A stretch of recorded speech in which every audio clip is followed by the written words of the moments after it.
अजित अनंतराव पवार।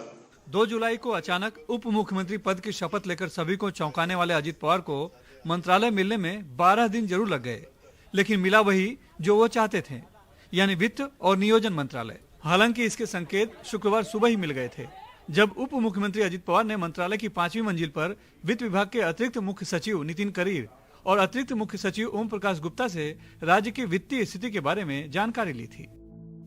आखिरकार हम 3 पार्टियों की सरकार चला रहे हैं।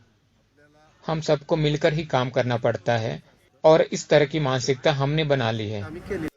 अजित पवार ही नहीं, उनके साथ आए एनसीपी के दूसरे 8 मंत्री भी बड़े मंत्रालय लेने में कामयाब रहे हैं।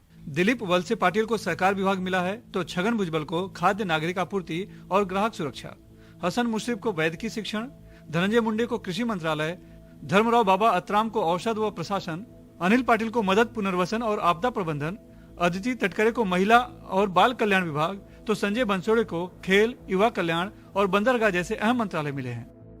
इस फेरबदल में सबसे ज्यादा त्याग बीजेपी को ही करना पड़ा। बीजेपी के कोटे से 6 मंत्रालय, तो शिंदे गुट के कोटे से 4 मंत्रालय एनसीपी के हिस्से में गए हैं।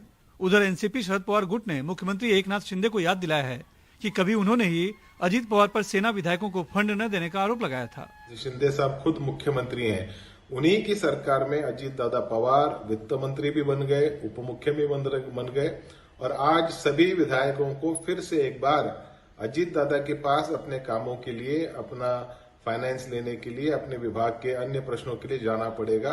और इसीलिए मुझे लगता है कि पिछले साल जो बगावत हुई और जिस प्रकार का आरोप लगाया गया, वो आरोप ये नहीं था, वो आरोप पूरी तरह से गलत था। आज की पर्याप्त परिस्थिति में ये कहना मुमकिन है कि पिछले साल जो बगावत हुई वो प्योरली निजी कारणों से हुई, उसमें किसी भी प्रकार से जो आरोप बताए गए वो सत्य नहीं थे। एनसीपी को साथ लेने से बीजेपी और शिंदे गुट के विधायकों में नाराजगी पहले से थी। तीनों पार्टियों के बीच सत्ता बंटवारे की इस खींचतान में एक तो मंत्री पद के दावेदार बढ़ गए, ऊपर से मंत्रिमंडल विस्तार भी टल गया। नाराजगी बढ़ना लाजमी है। मुंबई से cameraman Praveen Sunil Singh, NDTV India के लिए।